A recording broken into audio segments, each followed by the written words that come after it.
예전에 사극에 보면 죄인을 신문할 때 의뢰하는 엄포가 있지요. 내 죄를 내가 알렸다. 그래서 하면 뭐라고 대답하지요? 네. 옛날 함경도 어느 거울 사또가 자기 어머니를 때려서 살해한 페르난을 잡아다가 처형을 하려고 했답니다. 내 죄를 내가 알렸다 하고 물었더니 오히려 고래고래 소리를 지르더래요. 나는 일자무식이라고 아는 거 아무것도 없다고. 내가 내 어머니를 죽였는데 당신이 무슨 참견이냐고. 왜 내 인생에 간섭하느냐고. 기가 막힌 일이지요. 당장 목을 베라고 해도 시원치 않을 것 같은데 무슨 생각인지 사또가 사형을 중지시켰답니다. 그날부터 그 죄인을 사랑방에 들여앉혀놓고 인격 높은 훈장님을 한 분 모셔와서 그에게 글을 가르치게 했다는 거예요. 이 죽다 살아난 아들은 우선 살고 봐야겠다는 생각에 시키는 대로 글을 배웠고 책을 읽었답니다. 천자문도 있고 동문선습도 있고 명심보감도 있고 사서삼경도 읽고 비로소 천년과 인륜을 깨달았고요. 사람의 도리를 알게 되었답니다. 하루는 공부하다 말고 느닷없이 뛰쳐나가서 사또 앞에 엎드려서 통곡하면서 이렇게 말하더래요. 사또, 이제야 제가 죄질을 깨달았습니다. 저는 천하에 죽일 놈이오니 저의 목을 베소서. 그랬더니 사또가 이렇게 대꾸하더래요. 이제야 내가 죽을 자격을 얻었구나. 그래서 다시 한번 묻습니다. 내 죄를 내가 알렸다? 하고 물으면 여러분은 뭐라고 대답하렵니까?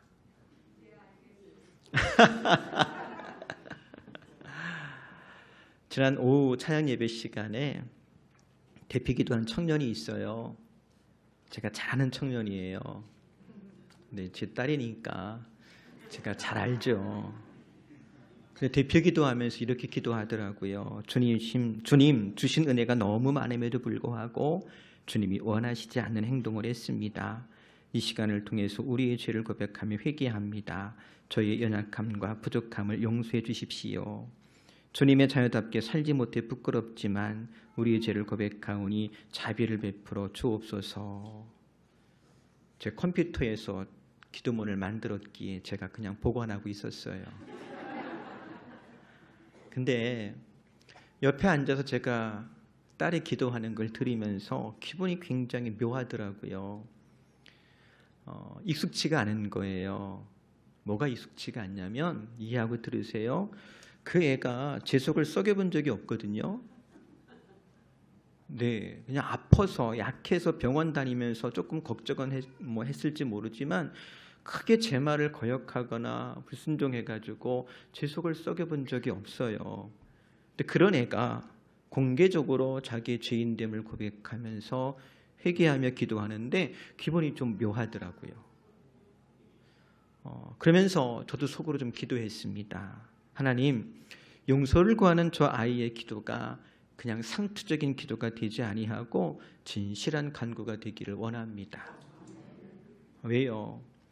제가 보기엔 그냥 괜찮은 애일지 모르지만 하나님 관점과는 또 다르잖아요.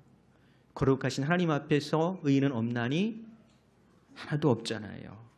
하지만 우리 주님은 자비로우신 분이신지라 어떤 한 사람이 자기의 죄인됨을 깨닫고 회개하고 자복할 때에 들으시고 용서하시고 회복하시고 온전케 하시는 분이심을 믿기 때문에 그렇습니다.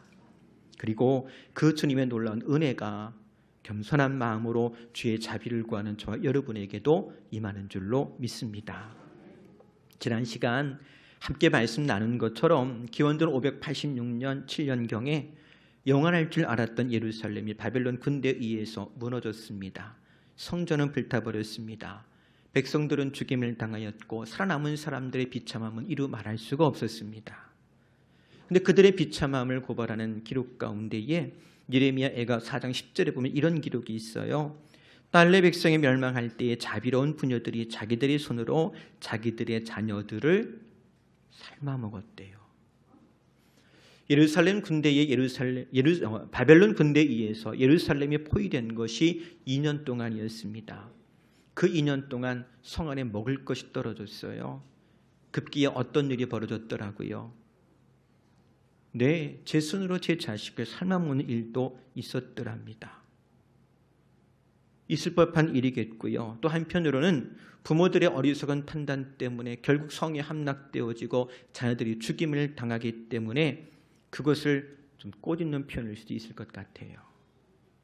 근데 바로 그런 비참함 속에서 유다 백성들을 위해서 울어주는 사람이 있었습니다.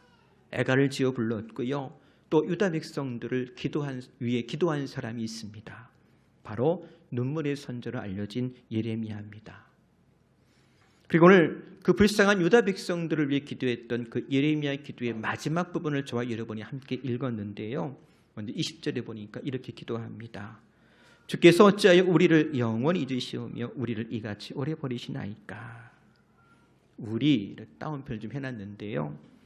여기서 말한 우리가 누굽니까? 유다 백성들이지요. 근데 유다 백성들이 어떤 사람이냐? 한때는 예레미야를 미워해가지고요, 죽이려고 때렸고 우물에 집어 던져놓았던 사람들이에요. 그들의 미움과 핍박이 얼마나 심했든지 한때 예레미야는 하나님께 불평하듯 이렇게 기도했더랍니다. 예레미야 12장 3절인데요. 그러나 제가 그들과 다르다는 것은 주께서 잘 아십니다. 제 속을 들여다보시는 하나님, 제가 언제나 온전한 마음으로 당신 편에 서 있었다는 것을 주께서 잘 아십니다. 그러므로 그들을 양떼처럼 끌어다가 도살할 날을 따로 예비해 두소서. 주의 말씀 듣기를 거절했던 유다 사람들, 도리어 예레미야를 죽이고 싶을 정도로 미워하고 핍박했던 사람들, 그 사람들을 가리켜 예레미야가 지금 뭐라고 부르느냐? 그들이라고 부르고 있어요. 그리고 그들을 위한 심판의 날을 따로 좀 마련해달라고 간청하기까지 했더랍니다. 그런데 오늘 우리가 읽고 있는 예레미야 기도를 보니까 예레미야가 어떻게 기도해요? 예레미야가 5장 1절 볼까요? 여호와여, 우리가 당한 것을 기억하시고 우리가 받은 지역을 살펴보옵소서. 그들이라고 지칭하던 사람들이 이제 뭐가 됐어요? 우리가 된 거예요. 어느새 예레미야는 그들이 당하는 고난과 지옥을 결코 남의 일처럼 보고 있지 않습니다. 오히려 깊게 공감하고 있고 슬퍼하고 애통해합니다. 그리고 긍휼의 마음으로 기도할 힘조차 없는 아무런 소망 없는 유다 백성들을 위해 기도하고 있습니다. 그들이 우리가 된 거예요. 어떻게 그것이 가능했겠는가? 다른 거 아니겠지요. 예레미야가 그들을 용서한 거예요. 그들의 아픔과 슬픔이 예레미야 것이 된 겁니다. 소망하기는 오늘 성령께서 우리 속에도 이 같은 마음 주시기를 원합니다. 세상에 살면서 지나치다 싶을 정도로 우리가 경쟁적으로 살 때가 많지요. 그러다 보니까 나도 모르게 어느새 이기적인 사람이 되어가지고 주변과 이웃을 살피지 않고 살아갈 때 참 많습니다. 때론 이웃의 아픔을 외면하며 살아갈 때도 있습니다. 심지어 한 집에 살면서도 미워할 때도 있습니다. 그러다 보니 기도할 때조차도 자기중심적인 기도의 틀 안에 머물 때가 참 많은 것 같습니다. 그런데 그런 신앙을 가리켜서 뭐라고 하느냐? 신앙을 나의 마음으로 축소하는 사람이라고 그럽니다.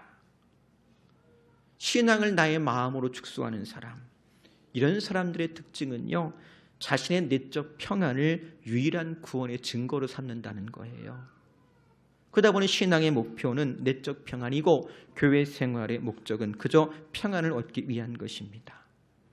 물론 우리가 배운 것처럼 내적 평안은 우리의 구원의 분명한 내적 증거임에 틀림이 없습니다. 그래서 구원받은 사람은 세상에 줄 수 없는 참된 평안을 누리고 구원받은 사람은 하나님의 보호하심 가운데 안전합니다. 그렇지만 그게 전부는 아니에요. 생각해 보세요. 만약 예레미야가 신앙을 그의 마음에 축소하는 사람이었더라면 그는 결코 자기를 해코지했던 사람들이 고난받을 때 그들을 애통해하거나 그들을 위해 기도하지 않았을 겁니다. 오히려 그것 보라고, 내 그럴 줄 알았다고 막 그랬겠지요. 근데 만약 예레미야가 그런 사람이었다면 자기 우상화에 빠져있던 유대인들과 예레미야의 다른 점이 무엇이었겠습니까? 오늘 우리도 그렇습니다. 주님을 조차 용서하고 용납하고 포용하는 것보다 나도 모르게 두고 보자 하는 마음이 내 속에서 스물스물 올라올 때도 있는 것이 사실입니다. 또 누가 그러더라고요. 이해하고 들으세요. 설교 시간에 깨끗하고 좋은 얘기만 해야 되는데 남이 저한테 한 얘기니까 그냥 옮겨볼게요. 똥이 무서워서 피하나? 아세요? 근데 여러분, 왜 피합니까? 피하면 안 돼요. 피하지 말라 했다고 또 치워버릴까요? 그러지 마시고, 똥이 거름되게 하는 게 우리 역할 아니겠어요? 아무 쓸데없는 것 같고 다른 사람의 신앙생활에 거침이 되는 것 같은 사람을 참아주고 인내해주고 할 수 있다면 끌어안고 함께 울고 함께 웃으면서 다른 사람을 유익하게 하는 사람 만들어가는 것이 우리에게 주신 사명이 아니겠는지요. 실은 주님께서 내게 행하신 일이 바로 그 일이잖아요. 그래서 말씀이 육신되어 이 땅에 오시었고 우리 가운데 오실 때 죄 많은 나를 찾아오셔서 만나주셨고 지금도 죄 많고 허물 많은 나를 감히 성전 삼으셔서 성령으로 함께 계시잖아요. 나를 변화시키고 계시고 나를 유익한 존재로 만들어 가시잖아요. 경기도 화성에 가면 하나님이 디자인한 교회라는 곳이 있대요. 근데 이곳은 본래 약천사라고 하는 절이었는데 요즘엔 절도 망한다네요. 그래서 망하게 된 절을 선교사님이 사가지고요 예배당으로 바꾼 거예요. 근데도 동네 사람들이 반대해가지고 그렇게 어려웠대요. 돈 주고 절을 사서 예배당 만드는 것도 쉬운 일은 아닌데 홍콩에 가면 절에 살던 중들이 다 예수 믿게 돼가지고 교회된 곳이 있어요. 도풍산교회라고 하는 곳인데요. 선교학 공부할 때 보면 꼭 나오는 곳이에요. 1890년경 노르웨이의 칼 라이트힐트 선교사란 분이 홍콩에 복음 전하러 왔습니다. 근데 사람들이 불교를 믿더래요. 그래서 불교가 뭔가 궁금해가지고 중한테 불교에 대해서 배우기 시작한 거예요. 그러다가 머리 깎고 절로 들어가 버렸어요. 난리가 난 거죠. 선교국에서 당장 소환하라고 3번이나 소환장을 보냈답니다. 기다리라고 안 간다고 나중에 연락도 끊어버렸대요. 그리고 32년이 지났습니다. 32년 지나는 동안 그 절에 있던 70명의 중들이 다 예수 믿고 결국 32년 만에 그 절은 뭐가 됐어요? 교회가 됐어요. 물론 오늘날 이런 선교 방법이 권장되는 건 아닙니다. 그리고 저도 여러분들을 절로 파송하진 않겠습니다. 다만 신앙을 나의 마음에 축소시키는 사람은 되지 말자고요. 우리가 예수 믿으면서 착각하는 것, 크게 착각하는 것 2가지가 있는데 하나는요, 예수 믿으면 천국 티켓을 얻었지만 천국 가는 표는 얻었지만 그 다음부터 내가 다 알아서 해야 돼 하는 사람이 있더라고요. 이런 사람은 하나님의 은혜에 대해서 모르는 거예요. 은혜의 법칙을 모르는 거고요. 또 다른 착각은 뭐냐면 전혀 또 반대의 경우인데요. 수고하고 무거운 짐진 거 다 예수님께 맡겨야 돼. 그 다음부터 나는 할 일 없어. 근데 아니요. 주님 말씀하신 것처럼 누구든지 나를 따르려거든 어떡하라고요? 제 십자가 지고 오래요. 수고하고 무거운 짐진 것 다 내려놓고 내게 배우고 내 멍에를 좀 함께 매제요. 그 함께 매야 될 주님의 멍에는 무엇이며 우리가 져야 될 십자가가 무엇일까요? 다른 것 아니에요. 우리가 져야 될 멍에, 우리가 져야 될 그 십자가는요 바로 이웃입니다. 이웃이요. 그래서 묻습니다. 누가 여러분의 이웃입니까? 누가 여러분의 이웃이에요? 옆에를 좀 보세요. 멀리서 찾지 마시고 옆에를 좀 보세요. 바로 옆에 있는 그 사람을 위해서 주님께서 나에게 구원의 은혜를 주시고 나를 택하여 불러주셨습니다. 나를 복이 되게 하신 줄로 믿습니다. 그러니 그 은혜를, 그 믿음을, 하나님 하러 가신 그 구원의 은혜를 자기 마음에 축소하는 사람 되지 않기를 바랍니다. 오히려 있는 곳에서, 가는 곳마다 아픔이 있고 상처가 있는 사람들, 죄에 매여 있는 사람들에게 위로가 되어지고 복음의 전달자가 되어지는 저와 여러분 될 수 있기를 바랍니다. 우리가 잘 아는 말씀 로마서 12장 5절, 15절 말씀 보면 즐거워하는 자들과 함께 즐거워하고 우는 자들과 함께 울라고 하셨는데 이게 주님의 태도고 마음이잖아요. 즐거워할 때 함께 웃는 것뿐만 아니라 우는 자들과도 함께 울 줄 알아서 하나님께서 필요로 하시는 여기저기에서 주님의 자비와 긍휼을 전하는 사람 될 수 있기를 주의 이름으로 권면해 드립니다. 두 번째로 19절 말씀 보면 이렇게 고백해요. 여호와여 주는 영원히 계시오며 주의 보좌는 대대 이르나이다. 만약 이 고백이 평안할 때 성전 안에서 예배하며 부르는 찬송이었더라면 그렇게 큰 감흥은 없었을 것 같아요. 하지만 지금 유다 백성들이 처한 상황이 어떤 상황입니까? 하나님이 살아계시다면 어떻게 이룰 수 있겠냐고, 그런 상황이잖아요. 유다가, 예루살렘이 망하는데 정말 폭삭 망했습니다. 바로 그런 상황 가운데서 여호와여 주는 영원히 계십니다 라고 말하고 있는 거예요. 또 하나님의 발등상이라고 여겼던 성전이 불타버렸습니다. 성전 앞에 위험 있게 서 있던 녹기둥 야긴과 보아스는 조각이 나서 바벨론으로 반출되었고요. 성전 안에 있던 금과 은과 노수로 만든 기구들은 전리품이 되어서 빼앗기고 말았습니다. 심지어 하나님의 임재의 상징이었던 언약궤는 난리통에 어디로 갔는지 찾을 수도 없어요. 그런데도 주의 보좌는 대대에 이르나이다 라고 고백하고 있는 겁니다. 성전의 우상에 빠져있던 사람들은 도무지 이해할 수가 없는 상황이요 고백입니다. 성전이 없으니 어떻게 하나님을 예배할 것이며 성전이 없어졌으니 이제 하나님도 없는 것 같습니다. 더 이상 예배도 없는 것 같습니다. 다시 말하면 성전의 우상에 빠져있던 사람들은 성전의 무너짐과 동시에 모든 것이 끝난 것 같은 깊은 절망에 빠진 겁니다. 그런데 예레미야는 감히 고백합니다. 주는 영원하십니다. 주의 보좌는 대대에 이르시나이다. 다시 말하면 그는 여전히 소망합니다. 무엇을 소망하느냐? 주 하나님을 소망하는 거예요.